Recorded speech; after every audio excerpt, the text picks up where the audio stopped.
hello to all of my new and returning bookish friends. As you know, my name is Kathleen, and here on this channel, we talk about all things bookish. And today it is the August reading wrap up. So let's go ahead and jump into all the books that I read in August and what I thought about them and what I rated. Friends, the theme for this month when it came to reading, it was all about slow, intentional, gentle reading as I truly prioritized quality over quantity and really diving deeper and thinking and engaging more critically with everything that I read. So when it came to like reading goals and all of that, I kind of abandoned that for this month and just really went with the slow reader, gentle, intentional vibe for the month.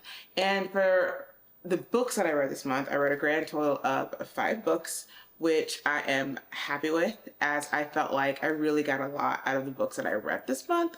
And I do think that I will be continuing with this for the rest of the year as we move forward, because I don't know, I just really enjoyed it, and releasing the stress and anxiety of just like consuming so much and trying to buy all the books and read all the books, it felt really, really good. So yeah, that was kind of the theme and the vibe for the month. But now I did still keep up with my stats for readings. I do find that to be super fascinating to just look back and reflect back on my month and to see those statistics of what is happening with my reading hobby. But I will be sharing all the stats and the breakdown of that on my blog, which I will put in the description box. So if you want to see more about my stats to kind of get more of my in-depth feelings about the reading month, go visit my blog and check that out. But right now, we're only going to focus on the 5 different books that I read this month and me giving you a little bit about those books, how I liked them, and what I rated them. So let's jump into it. So to kickstart the month of reading, I read Count My Lies by Sophie Stava. And this is a very, I would say, slick, twisty thriller where we have a Sloane Carraway, who is a pathological liar that has a very obsessive personality, and she becomes fascinated with the Lockhart family and manages to kind of lie her way into becoming their nanny. And she quickly begins to learn that not everything is as she thought that it was, and not everything is as it seems with the Lockhart family. And this was very interesting. It's a very interesting mystery thriller. I did find it to be twisty. I did find it to be fascinating. I did find it to be intriguing and full of suspense. And it really did keep me enthralled in the story. However, I do feel like it was a little bit slow for it to be such a short novel. I do feel that it dragged a little bit, and it took time to kind of establish the story, and it took time to get to, I feel like, the action part that just kind of makes it more of a suspenseful mystery thriller. I also kind of felt that Stava didn't really trust you as the reader. She really didn't rely on you to use context clues to kind of figure out the gist of what was going on. She did a lot more telling as opposed to showing, which made this come off as a bit more wordy and a bit more slower paced. And I felt like it could have been cleaned up a little bit, so it could have been more to the point. That was another issue. I also felt that these characters weren't unique, and there weren't a lot of things that could differentiate them from each other. When it came to their voice, they all shared the same kind of voice with the same kind of sarcastic inner monologue and way of talking and speaking. And I felt that it wasn't confusing per se, because you could definitely tell the difference between each character, but it was kind of boring, and it just didn't make anything stand out about the particular character or ring true for who she was saying that character was, their characteristics, their personality, and kind of what they were doing. I found that to be a bit problematic, but other than that, I did feel like this is a ideal mystery thriller for those that are new to the genre and that are looking to dip their toe into it, but it might not be a very satisfactory read for those who are well-established mystery thriller readers and want something that's a little less predictable, a little less kind of telling and more showing, and have a bit more depth when it comes to character development. But I did land on a 3 stars for this one. Next up, we have The Devil Three Times by Rickey Fayne, which is a debut novel for this author. So this novel, we are following Atunde and her descendants across 8 generations as we see the devil become integrated into her story, into her narrative, due to him kind of taking pity on her plight, being abducted from her family, abducted from her village, and stolen away into slavery into the Americas. And we are seeing how his kind of interference into their narrative with his attempts at trying to help and improve their situation may actually be hurting and harming them. And is he really helping them the way that he thinks that he is? This is such a fascinating, complex, epic storytelling that is just exploring a lot when it comes to generational trauma. It's paying homage to storytelling and oral history within Black culture. We are exploring a lot of things when it comes to faith, spirituality, and religion, and I enjoyed this.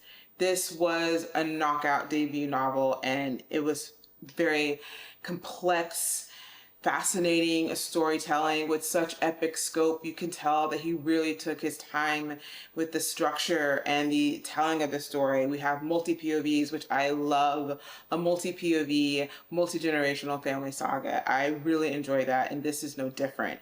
I was thriving while reading this.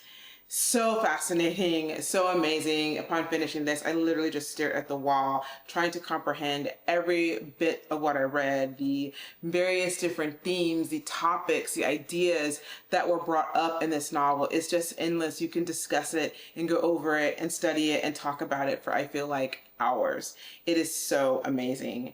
The only thing I will say, though, if you are maybe new to historical fiction, or you're not truly a fan of kind of complex storytelling with multi-POVs, and you kind of find that be a bit overwhelming or fascinating, you may not enjoy this as much, and you may find this a bit confusing and not as readable as you would like it. And if you don't like character-driven stories that really focus on the development and growth of different characters across multiple generations of a family, you may find this to be a bit boring and you may not really be wanting to get into the weeds of all of this.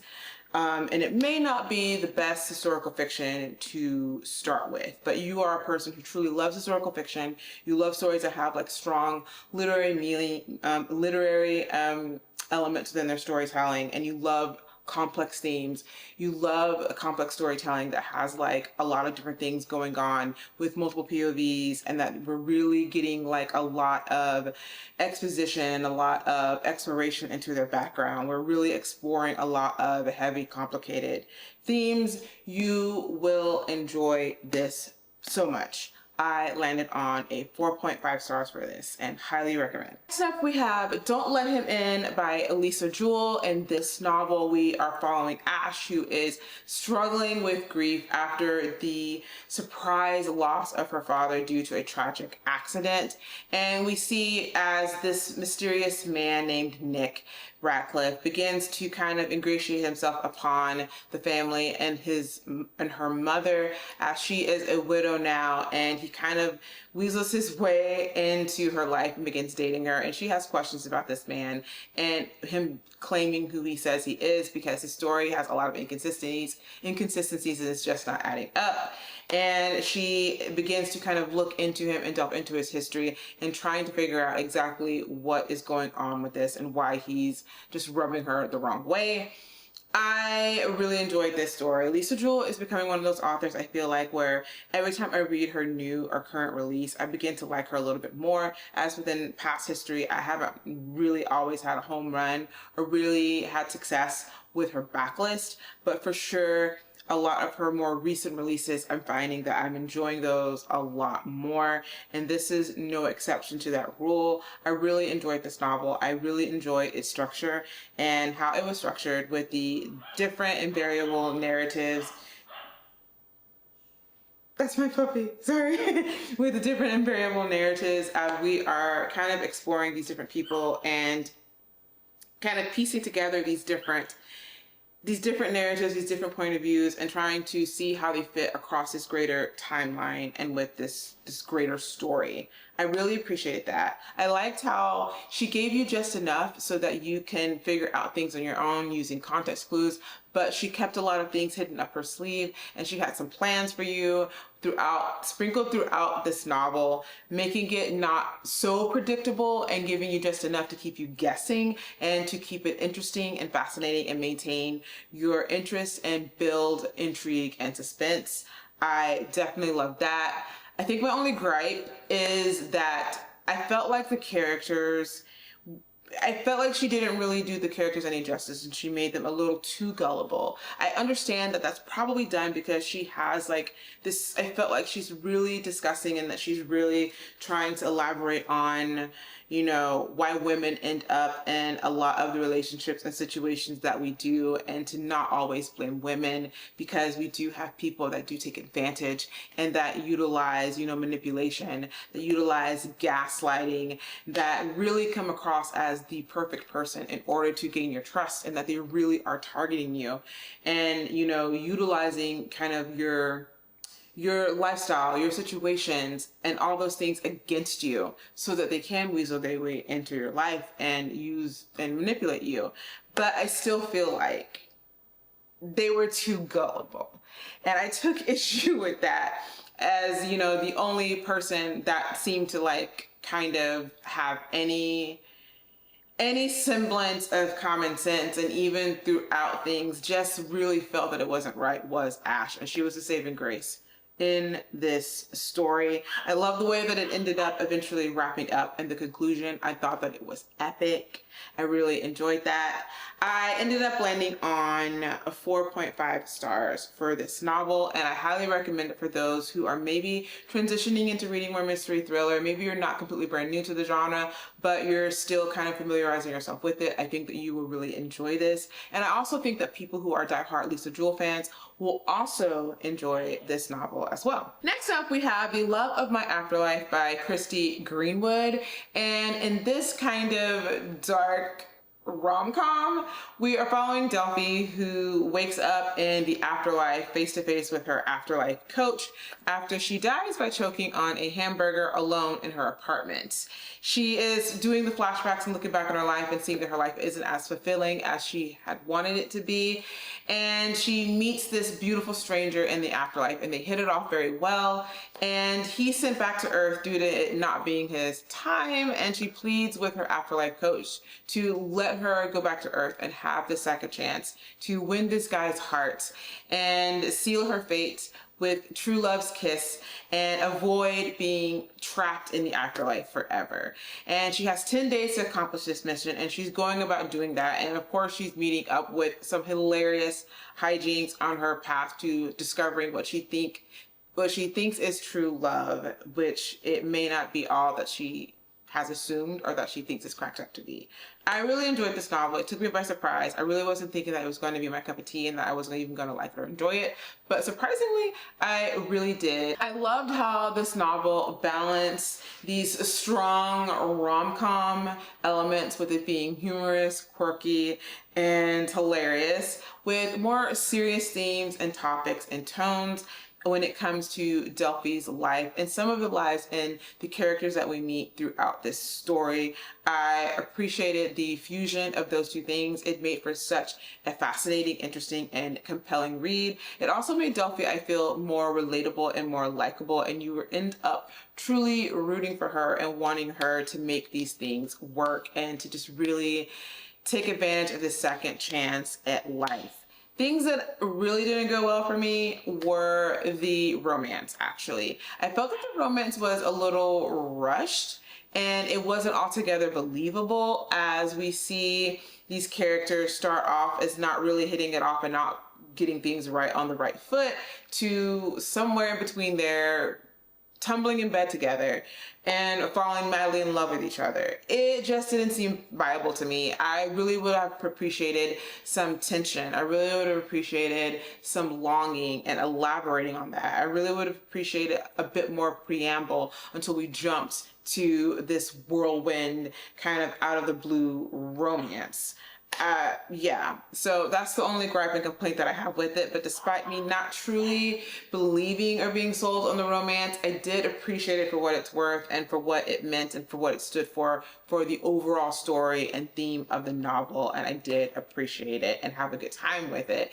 And I landed on 4 fabulous stars. I think that this novel would be perfect for fans of Ashley Poston, as this does have a lot of magical realism in it. So if you're an Ashley Poston fan and you like a little bit of magical realism within your romance, I think that you would really enjoy this novel. And last but not least, we have The Death of Vivek Oji by Akwaeke Emezi. I picked up this novel on a whim in my library, and I'm eager and excited to read her backlist, and she did not do me or steer me wrong. So in this novel, we are basically exploring the life and essentially the death of Vivek Oji. We're getting to kind of experience or see his life through the eyes of his family and close friends, as we are beginning to gather and get this full picture of who this person was through the people that he loved and how he lived his life and impacted them.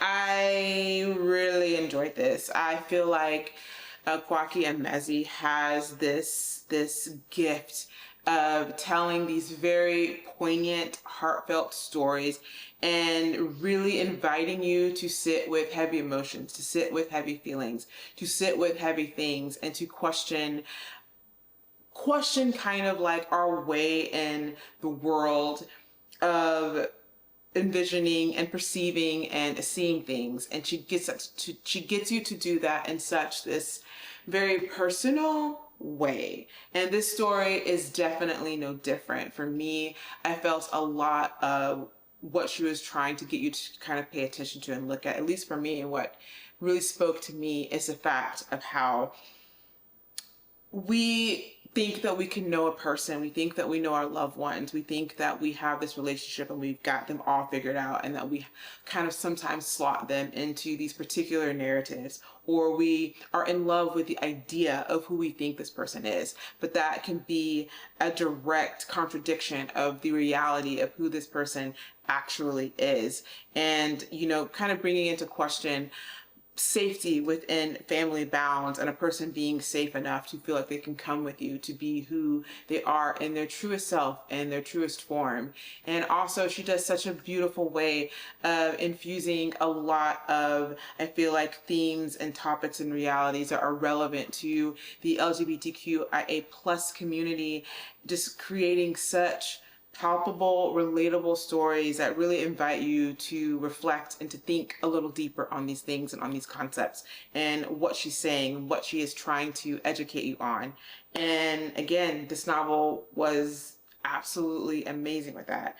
I love her writing. It's so beautiful, to the point of her just really being profound and really saying these things in such a intimate and gorgeous way. And I just love her prose. I love the way that she structures her stories, specifically this one, and not just telling you through Vivek Oji's eyes of what is going on, but doing it in such a roundabout way that we are learning about the true essence and nature of this person as he is experienced through the people around him.